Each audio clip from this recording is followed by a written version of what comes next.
Hello viewers, நம்ம இந்த வீடியோவில் ஒரு த்ரில்லரான ஹாரர் மூவியை பற்றி தான் பார்க்க போகிறோம். இந்த மூவி வெறும் 7 கோடியில் தான் எடுத்திருக்காங்க. ஆனால் இப்போ வரைக்குமே 200 கோடி வசூல் பண்ணியிருக்கு. இந்த மூவியில் நம்ம ஹீரோவோட நிக் நேம் பேர். அவர் ஒரு மியூசிக் ஸ்டோரில் ஒர்க் பண்ணுறாரு. அவங்க கூட இன்னும் 3 பேர் இருக்காங்க. அதில் நம்ம ஹீரோயின் நிக்கி, அவரோட ஃப்ரெண்ட் அயன், அதுக்கப்புறம் அவங்களோட இன்னொரு ஃப்ரெண்டு சாரா. இந்த 4 பேருக்குள்ளே தான் இந்த கதையே இருக்குது. மூவியோட ஃபர்ஸ்ட் சீனில் நம்ம ஹீரோயின் கிட்ட ப்ரப்போஸ் பண்ணுறதுக்காக ட்ரை பண்ணிக்கிட்டு இருப்பாரு. அதனால அவரோட ஃப்ரெண்டு கிட்ட ப்ரப்போஸ் பண்ணுற மாதிரி ப்ராக்டிஸ் பண்ணிக்கிட்டு இருப்பாரு. அப்போ அந்த பொண்ணு கிட்ட உன்னை பார்த்ததுலேருந்து எனக்கு ரொம்பவும் பிடிச்சிருந்துச்சு. அதுவும் இல்லாமல் நான் எந்த பாட்டு கேட்டாலுமே இந்த பாட்டில் நீ மட்டும்தான் எனக்கு தெரியுற அப்படிங்கிற மாதிரி ரொம்பவும் கிரிஞ்சான டைலாக்காக சொல்லிக்கிட்டு இருப்பாரு. அப்போ அதை கேட்டதுமே அவரோட ஃப்ரெண்ட் அயன் அங்கே வந்து, என்ன நீ இந்த மாதிரிலாம் பேசிக்கிட்டு இருக்க, நீ இந்த மாதிரிலாம் போய் ப்ரப்போஸ் பண்ணால் கண்டிப்பாக அவளுக்கு பிடிக்காது. உனக்கு நிக்கியை பற்றி நல்லாவே தெரியும், அவன் எந்த அளவுக்கு ஃப்ரெண்ட்லியாக பழகுவான்னு உனக்கு நல்லாவே தெரியும். அப்படி இருக்கிறப்ப அதுக்கேற்ற மாதிரி நீ போய் அவகிட்ட ப்ரப்போஸ் பண்ண. அதுவும் இல்லாமல் அவளோட பட்ட பேர் ட்ரீக்கி நிக்கி அப்படிங்கிற விஷயமும் உனக்கு தெரியும். நீ அந்த பேரை வச்சு அவளை கூப்பிடு. நீ எந்த அளவுக்கு ஃப்ரெண்ட்லியாக அவர்கிட்ட ப்ரப்போஸ் பண்ணுறியோ அந்த அளவுக்கு அவள் ஓகே பண்ண வாய்ப்பு இருக்கு அப்படிங்கிற மாதிரி சொல்வார். ஆனால் அதை கேட்டதுமே நம்ம ஹீரோ, அந்த மாதிரிலாம் என்னால் கூப்பிட முடியாது, அவளுக்கு அந்த பட்ட பேர் எந்த அளவுக்கு பிடிக்காதுன்னு உனக்கு நல்லாவே தெரியும். அப்படி இருக்கிறப்போ எதுக்காக என்ன அந்த மாதிரி கூப்பிட சொல்கிறேன், நான் அந்த மாதிரிலாம் கூப்பிட மாட்டேன் அப்படின்னு சொல்லிடுவாரு. அதனால அவரோட ஃப்ரெண்ட் ஐயனும், இன்னைக்கு ஒரு பார்ட்டி வச்சிருக்கோம், அந்த பார்ட்டிக்கு நிக்கியும் வருவா, நீ அந்த டைத்தை யூஸ் பண்ணி அவகிட்ட ப்ரப்போஸ் பண்ணிட்டு அப்படிங்கிற மாதிரி சொல்வாரு. அப்போ அதை கேட்டதுமே நம்ம ஹீரோவும் நீ சொல்ற மாதிரியே நான் இந்த தடவை ப்ரப்போஸ் பண்ண ட்ரை பண்றேன், ஆனா நான் ஒவ்வொரு தடவை ப்ரப்போஸ் பண்ண போறப்போ ஏதாவது ஒரு பிரச்சனை வந்து என்னால அவகிட்ட ப்ரப்போஸ் பண்ண முடியாம போயிடுது, ஆனா இந்த தடவை கண்டிப்பா நான் அவகிட்ட ப்ரப்போஸ் பண்ணியே ஆவேன் அப்படின்னு சொல்வாரு. அதுக்கப்புறம் நம்ம ஹீரோ வீட்டுக்கு போறாரு. கதவு திறந்ததுமே அவரோட பூனை செத்து கிடக்கும். அப்போ அதை பார்க்குறப்போ அவர் ரொம்பவும் ஃபீல் பண்ண ஆரம்பிச்சிருவாரு. அதுவும் இல்லாமல் நம்ம ஹீரோவுக்கு நிறைய டேப்லெட் போடுற பழக்கம் இருக்கும். பார்த்தா அவர் சாப்பிட்ற டேப்லெட்டை சாப்பிட்டு தான் அந்த பூனையை செத்து போயிருக்கும். அதனால அந்த பூனையை ஒரு இடத்துல புதைச்சி வச்சுட்டு அதை நினைச்சு ஃபீல் பண்ணிக்கிட்டு இருப்பாரு. அப்போ ஃபீல் பண்ற டைம்ல கூட நம்ம ஹீரோனோட போட்டோவை தான் பார்த்துக்கிட்டு இருப்பாரு. அப்ப நம்ம ஹீரோனோட போட்டோவை பார்த்ததுமே அவரோட கஷ்டம் எல்லாத்தையும் மறந்து ஹீரோவினை ரசிச்சுக்கிட்டு இருப்பாரு. அப்ப அந்த டைம் பார்த்து நிக்கியே ஹீரோவுக்கு கால் பண்றாங்க. அப்ப அதை பார்த்ததுமே ஹீரோவுக்கு செம்ம ஷாக்கிங்கா இருக்கு. உடனே கால் அட்டன் பண்ணி பேசுறாரு. அப்போ நிக்கி ஹீரோ கிட்ட, நான் இன்னைக்கு உன்கிட்ட சரியா கூட பேசல, நீ இன்னைக்கு பார்ட்டிக்கு வருவ, நான் உனக்காக வெயிட் பண்ணுவேன் அப்படிங்கிற மாதிரி சொல்வாங்க. அப்ப அதை கேட்டதுமே ஹீரோவும் ஃபர்ஸ்ட் பார்ட்டிக்கு வரல அப்படிங்கிற மாதிரி சொல்வாரு. அதுக்கப்புறம் ஹீரோயினை கூப்பிடுறதால பார்ட்டிக்கு வரேன் அப்படின்னு ஓகே சொல்லிடுவாரு. இந்த டைம்ல போன்ல பேசிக்கிட்டு இருக்கிறப்போ ஹீரோயினோட நெக்லஸ் காணும் அப்படிங்கிற மாதிரி சொல்வாங்க.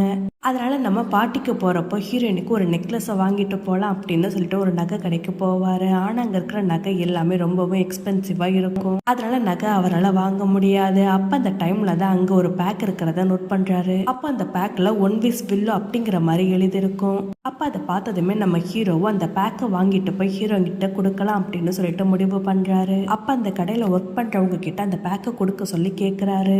அப்ப அந்த கடையில ஒர்க் பண்ற பொண்ணு, அந்த பேக்கை கொடுக்கறது மட்டும் இல்லாம நீங்களும் மத்தவங்க மாதிரி என்கிட்ட வந்து குறை சொல்லாதீங்க, ஏன்னா இந்த பேக்கை வாங்கிட்டு போற எல்லாருமே மறுபடியும் திரும்ப வந்து என்கிட்ட இது ஒர்க் ஆகல அப்படிங்கிற மாதிரி குறை சொல்றாங்க, அதனால நீங்களாவது வந்து கம்ப்ளைண்ட் பண்ணாம இருங்க அப்படிங்கிற மாதிரி சொல்லிட்டு அந்த பேக்கை கொடுக்குறாங்க. அப்ப அந்த பேக்ல நிறைய ரூல்ஸ் அண்ட் ரெகுலேஷன் எழுதிருக்கும். அதுவும் இல்லாம அந்த பேக்ல இந்த பேக்கை நீங்க ஒரு தடவை தான் யூஸ் பண்ண முடியும், அதுவும் இல்லாம நீங்க உங்க விஷயம் சொல்றப்போ இந்த பேக்கை உடைச்சிடணும், அப்படி செஞ்சா மட்டும்தான் நீங்க ஆசைப்படுறது நிறைவேறும் அப்படிங்கிற மாதிரி எழுதிருக்கும். அப்ப அதை பார்த்ததுமே நம்ம ஹீரோ அந்த பேக்கை எடுத்துட்டு போய் ஹீரோயின் கிட்ட கொடுக்கலாம் அப்படின்னு சொல்லிட்டு முடிவு பண்றாரு.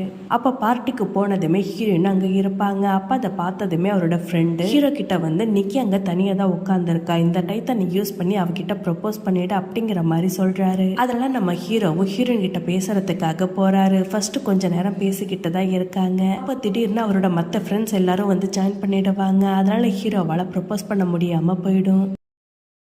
அதுக்கப்புறம் பார்ட்டி முடிச்சுட்டு போகிறப்போ ஹீரோயின், எனக்கு ரொம்பவும் டயர்டாக இருக்குது, இப்போவே வீட்டுக்கு போய் தூங்கினா நல்லா இருக்கும் அப்படிங்கிற மாதிரி சொல்கிறாங்க. அப்போ அதை கேட்டதுமே ஹீரோவும், உனக்கு ப்ராப்ளம் இல்லைன்னா என் கூட நீ காரில் வா, நான் உன்னை வீட்டுக்கு போய் ட்ராப் பண்ணுறேன் அப்படிங்கிற மாதிரி சொல்கிறாரு. அதனால ஹீரோயினும் ஹீரோ கூட காரில் போகிறாரு.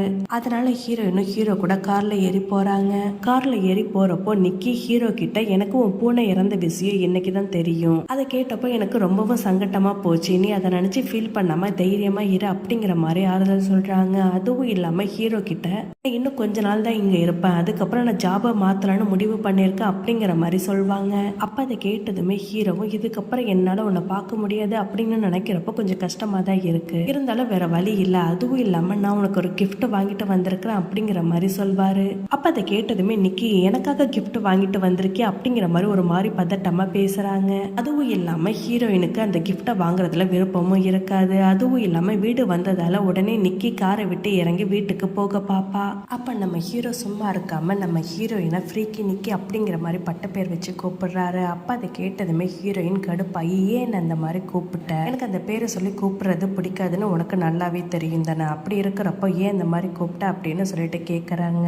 அதுவும் இல்லாம நம்ம ஹீரோ கிட்ட உனக்கு என்ன பிடிக்குமா அப்படின்னு சொல்லிட்டு கேட்குறாங்க. அப்பவே இந்த டயத்தை யூஸ் பண்ணி நம்ம ஹீரோ லவ் ப்ரப்போஸ் பண்ணியிருக்கலாம். ஆனா நம்ம ஹீரோ அந்த மாதிரி செய்யாம ஏன் அந்த மாதிரி சொல்ற, எனக்கு அந்த மாதிரிலாம் எதுவுமே கிடையாது, நம்ம நல்ல ஃப்ரெண்ட்ஸ் அப்படிங்கிற மாதிரி சொதப்பி விட்டுருவாரு. அப்ப அதை கேட்டதுமே நம்ம ஹீரோயினும் சரின்னு சொல்லிட்டு அங்கேருந்து போயிடுவாங்க. அதுக்கப்புறம் நம்ம ஹீரோ எதுக்காக இந்த மாதிரி சொதப்பின, இப்பவே இந்த டயத்தை யூஸ் பண்ணி நீ ப்ரப்போஸ் பண்ணியிருக்கலாம், ஆனா நீ நல்ல சான்ஸை சொதப்பிட்ட அப்படின்னு சொல்லிட்டு கார்லயே உட்காந்து புலம்பிக்கிட்டு இருப்பாரு. அதுக்கப்புறம் ஹீரோயினுக்காக வாங்கின கிஃப்டை எடுத்து இந்த உலகத்திலேயே மற்றவங்களை விட ஹீரோயின் என்ன மட்டும்தான் லவ் பண்ணணும் அப்படிங்கிற மாதிரி தான் ஆசையை சொல்லிட்டு அதுல இருக்கிற ஒரு பொருள் எடுத்து உடைப்பாரு. அதை உடச்ச அடுத்த செகண்டே ஹீரோயின் வீட்டுக்குள்ளே போகாமல் வெளியவே நின்றுடுவாங்க. அப்போ அதை பார்த்ததுமே நம்ம ஹீரோவுக்கு செம்ம ஷாக்கிங்காக இருக்குது. உடனே அவரோட கையில் இருந்த பொருளை பார்த்து ஒருவேளை இது ஒர்க் ஆகிடுச்சு அப்படிங்கிற மாதிரி ஷாக்கில் உட்காந்துருக்காரு. அப்போ நம்ம ஹீரோயின் வீட்டுக்குள்ளே போகாமல் ஹீரோ கிட்ட வந்து பேசுகிறாங்க.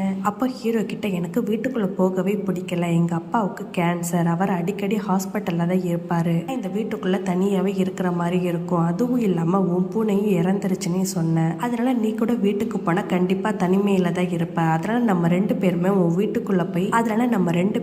உன் வீட்டுக்கு போய் ஸ்டே பண்ணலாம் அப்படிங்கிற மாதிரி சொல்றாங்க.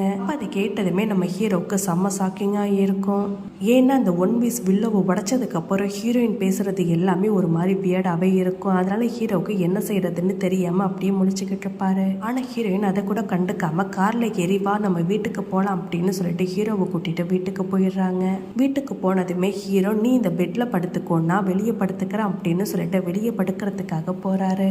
ஆனா ஹீரோவை தடுத்து நிறுத்தி நீ எதுக்காக வெளியே போகணும், நம்ம ரெண்டு பேருமே இதே ரூம்லயே இருக்கலாம் அப்படின்னு சொல்லிட்டு ஒரே பெட்லயே படுக்க சொல்றாங்க. அப்ப அதை கேட்டதுமே நம்ம ஹீரோவுக்கு செம்ம ஹாப்பி ஆயிடும். அதுக்கப்புறம் அவங்க ரெண்டு பேருமே ஒரே பெட்ல உட்காந்து பேசிக்கிட்டு இருக்கிறப்போ திடீர்னு நம்ம ஹீரோவை கிஸ் பண்ணிடுவாங்க. அப்ப அதை பார்த்ததுமே ஹீரோவுக்கு செம்ம ஷாக்கிங்கா இருக்கும். கிஸ் பண்ணிக்கிட்டு இருக்கும் போது திடீர்னு ஹீரோயின் என்ன நடக்குது இங்க அப்படிங்கிற மாதிரி ஒரு மாதிரி கத்துக்கிட்டு விட்டு ஏந்திரிச்சிருவாங்க. அப்ப அதை பார்த்ததுமே நம்ம ஹீரோவுக்கு என்ன சொல்றதுன்னு தெரியாம நீ தான் என்ன முதல்ல கிஸ் பண்ண, நான் பண்ணல அப்படிங்கிற மாதிரி ஒரு மாதிரி பயத்துல சொல்றாரு. அப்ப அதை கேட்டதுமே நம்ம ஹீரோயினும் ஆமா நீ சொல்றது கூட கரெக்டு தானே, ஏதோ ஒரு பேனிக் அட்டாக் மாதிரி ஆயிடுச்சு, அதனால தானே இந்த மாதிரி கத்திட்டேன், மற்றபடி ஓ மேல எந்த ஒரு தப்புமே இல்லை அப்படின்னு சொல்லிட்டு மறுபடியும் பெட்ல வந்து படுக்கிறாங்க.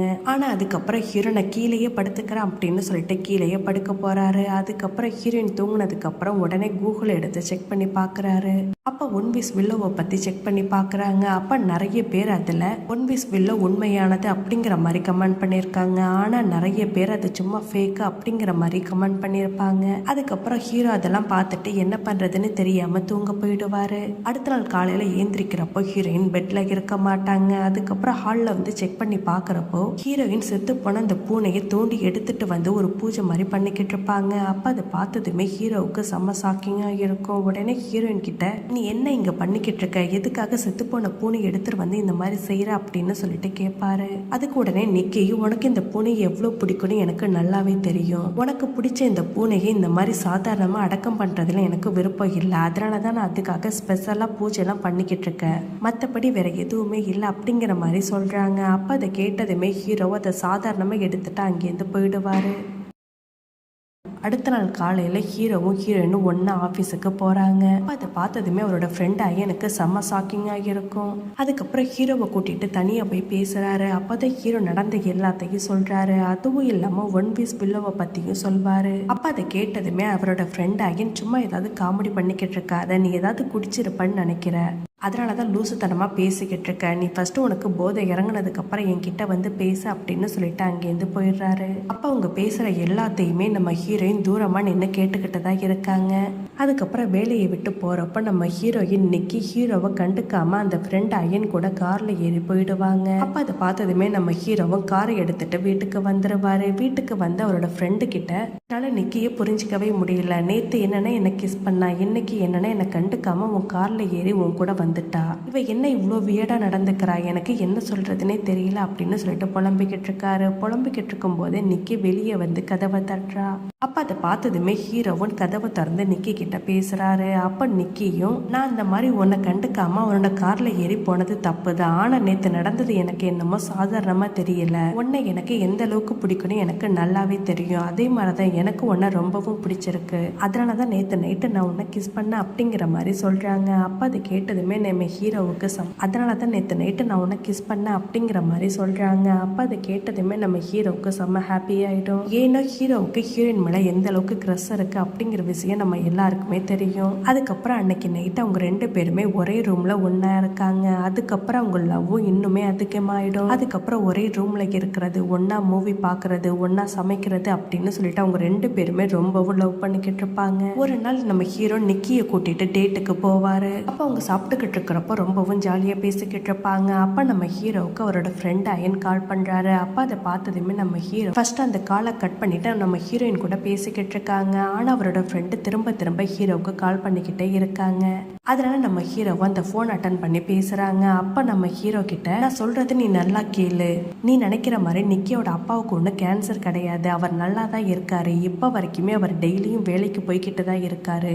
அதுவும் இல்லாம நேத்து நான் சாரா கிட்ட பேசுறப்பதான் நேத்து என்கிட்ட ஒரு விஷயத்த சொன்னா. ஒரு வாரத்துக்கு முன்னாடி நிக்கி சாரா கிட்ட ஒன்னு அவ தம்பி மாதிரி தான் பாக்குறா அப்படிங்கிற மாதிரி சொல்லியிருக்கா. எனக்கு என்னமோ இது எதுவுமே சரியா படல. அதனால நீ நிக்கி கிட்ட ஜாக்கிரதையா இரு அப்படிங்கிற மாதிரி சொல்றாரு. அப்ப அதை கேட்டதுமே நம்ம ஹீரோவுக்கு செம்ம ஷாக்கிங்கா இருக்கு. அதுக்கப்புறம் அதை எதையுமே கண்டுக்காம ஹீரோயின் கிட்ட போய் மறுபடியும் பேச போறாரு. அப்ப நம்ம ஹீரோயின் ஹீரோ கிட்ட ஒரு கிஃப்ட் எடுத்து கொடுக்கறாங்க. அப்ப நம்ம ஹீரோ கிட்ட இது ஒரு புலியோட கண்ணு. இது முதல்ல என் பாட்டி கிட்ட இருந்துச்சு. அதுக்கப்புறம் என் அம்மா கிட்ட வந்துச்சு. இப்ப என் கிட்ட இருக்கு. இதை வச்சுக்கிட்டா நல்லதே நடக்கும் அப்படின்னு எங்க அம்மா அடிக்கடி சொல்வாங்க. அதனாலதான் நான் இந்த கிஃப்ட உன்கிட்ட கொண்டு வந்து கொடுக்கறேன் அப்படிங்கிற மாதிரி சொல்வாங்க. அப்ப அதை கேட்டதுமே ஹீரோக்கு என்ன சொல்றதுன்னு தெரியாம தேங்க்ஸ் அப்படின்னு சொல்வாரு. அப்ப பேசிக்கிட்டு இருக்கிறப்போ உனக்கு என்ன பிடிக்குமா அப்படின்னு சொல்லிட்டு கேட்பாரு. அப்ப அதை கேட்டதுமே ஹீரோயின் எனக்கு இந்த உலகத்திலேயே மத்தவங்களை விட உன்னை மட்டும்தான் பிடிக்கும் அப்படிங்கிற மாதிரி சொல்வாங்க.